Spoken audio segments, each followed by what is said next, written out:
With a major selection of the looks your kiddos love starting at just $4 in the Walmart app, a new school year means a stylish new them. Who knew? Find skater skirts and Crocs that say, I'm casual but cool. Sparkly sneakers that say, it's my classroom, you're just learning in it. And preppy polos that say, I'm the teacher's pet, even if they're mommy's menace at home. Find their favorite styles starting at just $4 in the app. The Walmart you thought you knew is now new. Hey, it's Ryan Reynolds here from Mint Mobile. Now, I was looking for fun ways to tell you that Mint's offer of unlimited premium wireless for $15 a month is back. So I thought it would be fun if we made $15 bills. But it turns out that's very illegal. So there goes my big idea for the commercial. Give it a try at mintmobile.com/switch. Upfront payment of $45 for 3-month plan equivalent to $15 per month required. New customer offer for first 3 months only. Speed slow after 35 gigabytes if network's busy. Taxes and fees extra. See mintmobile.com.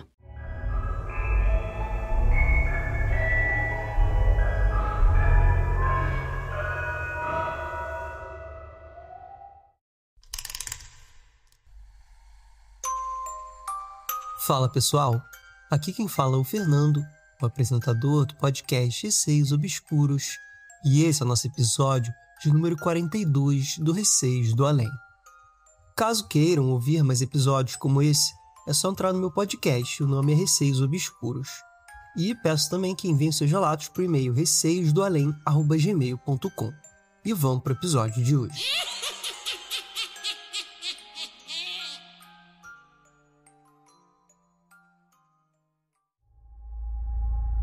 Relato Altar. A pessoa preferiu não se identificar.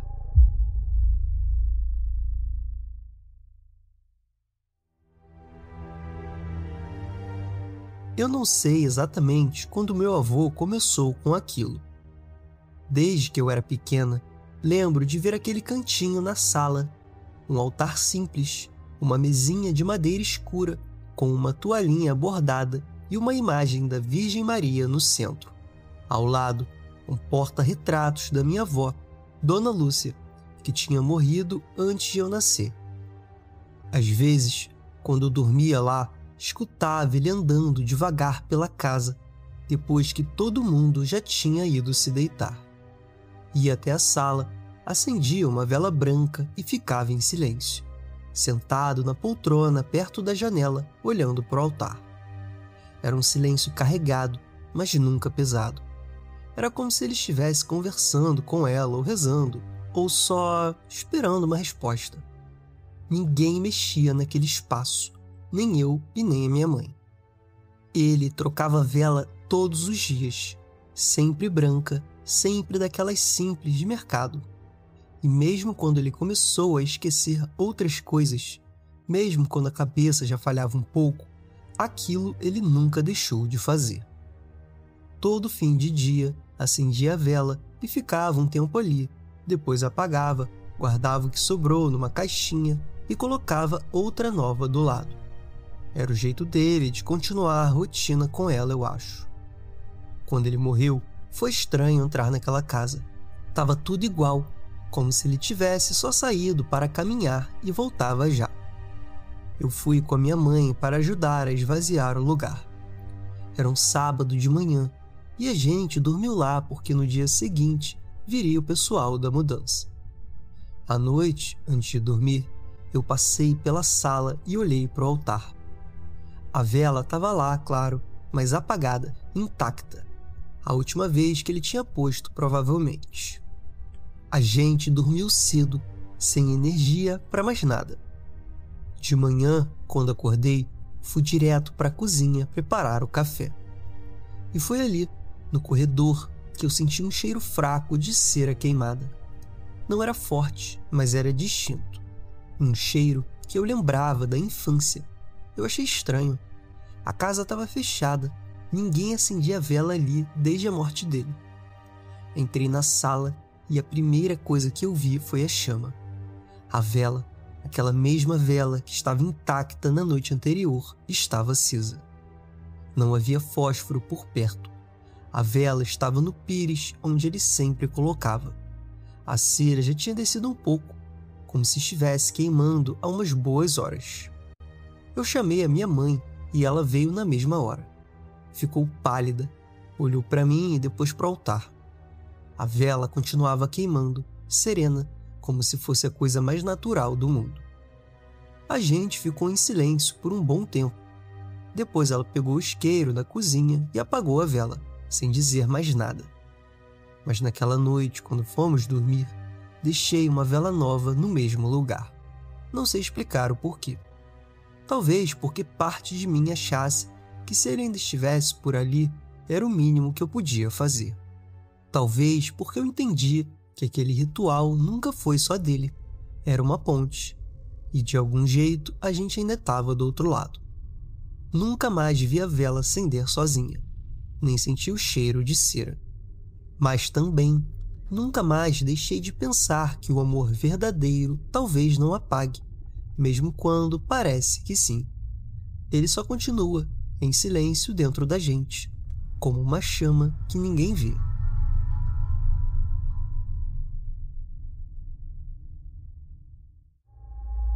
E agora foram 2 relatos enviados pela Caroline.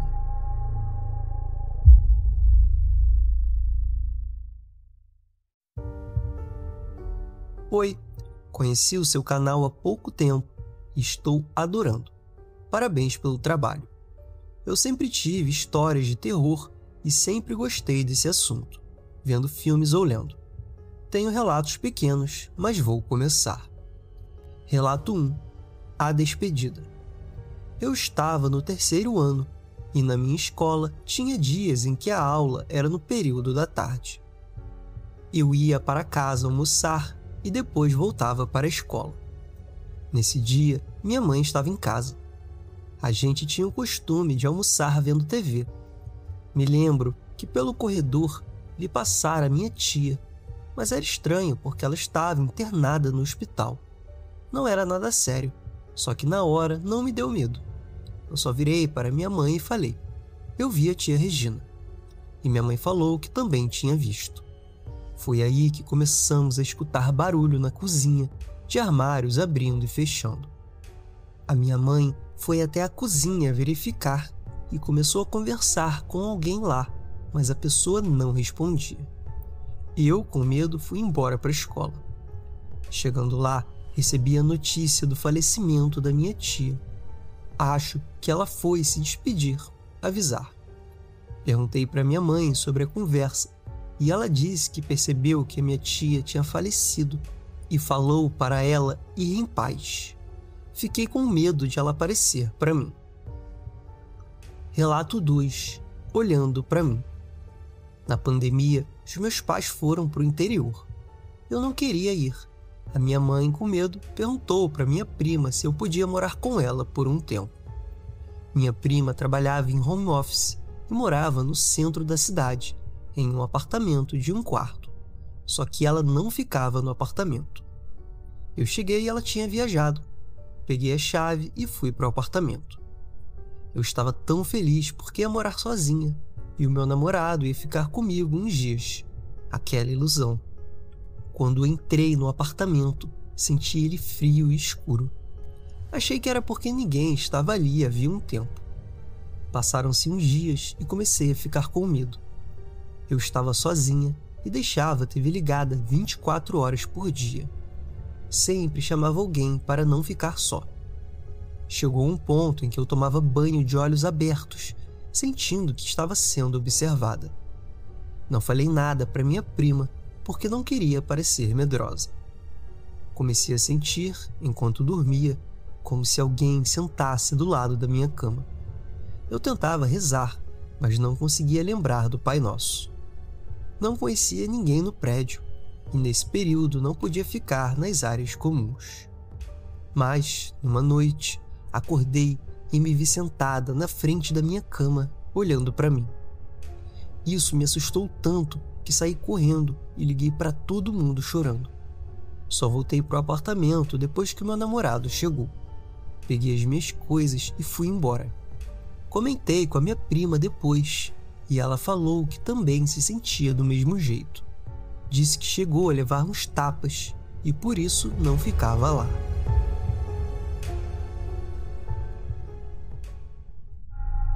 E agora foram 2 relatos enviados pela Isabela.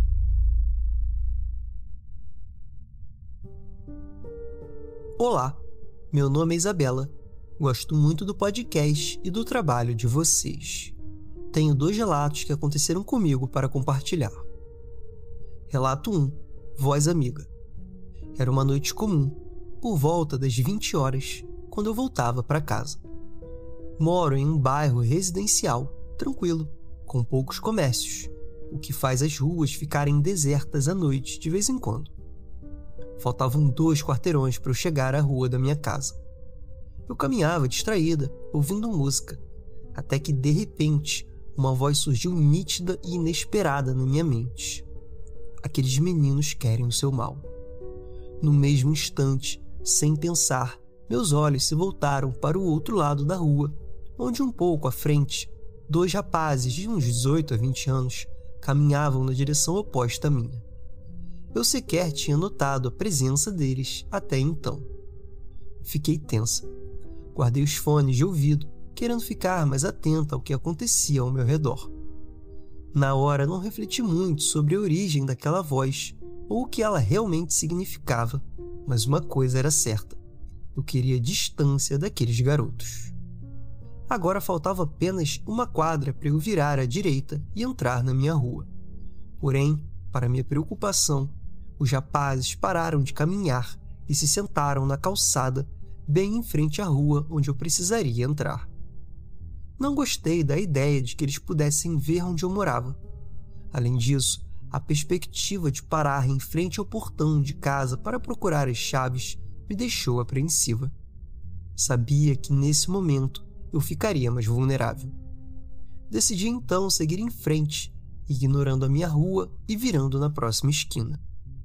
O meu plano era fazer o contorno, saindo pela rua paralela e assim voltar para a minha rua pelo outro lado.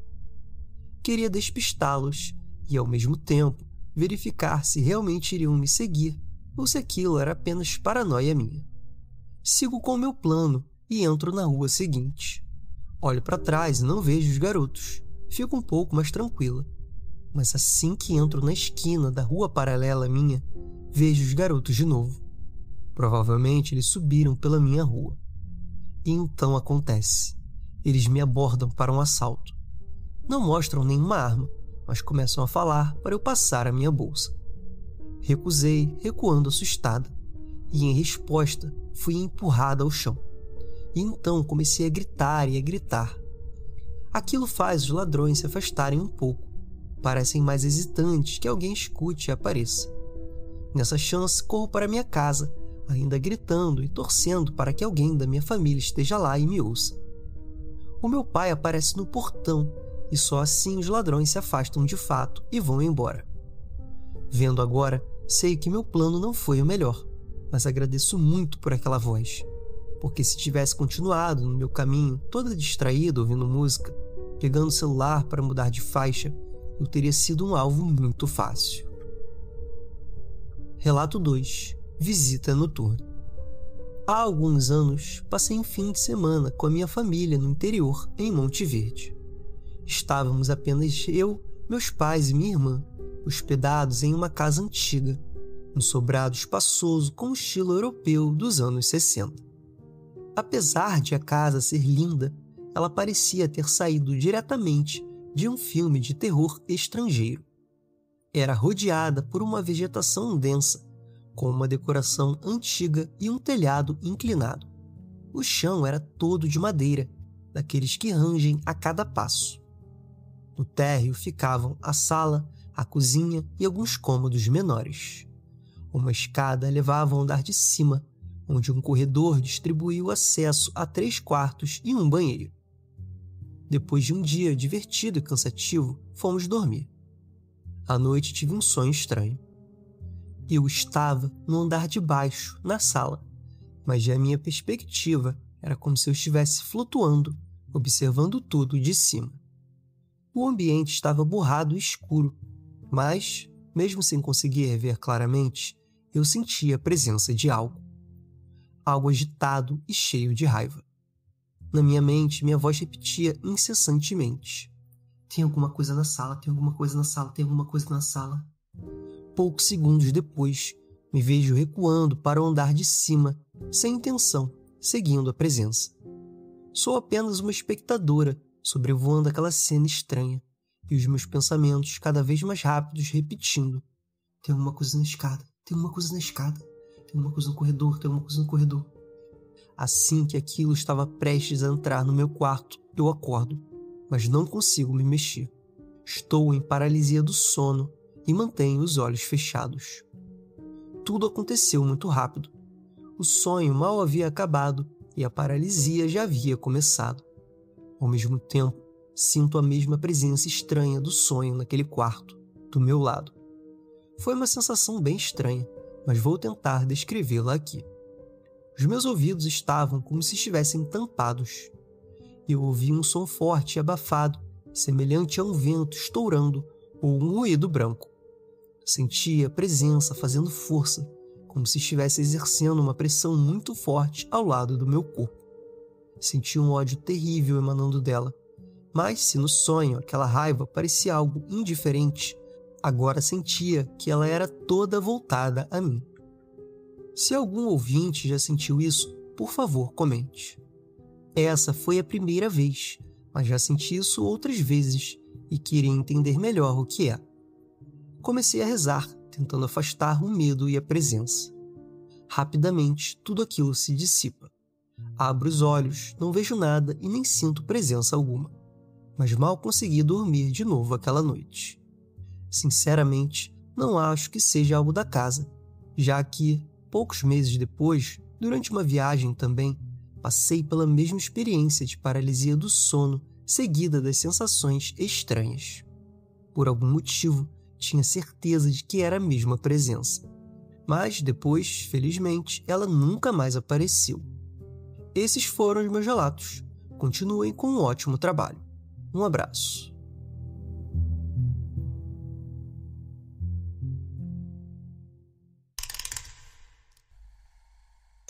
E galera, esse foi o episódio de hoje. Espero que vocês tenham curtido. Passem lá no Receios Obscuros para ouvir mais episódios como esse. E também enviem seus relatos por e-mail receiodoalém@gmail.com. Um beijo a todos e até o próximo episódio.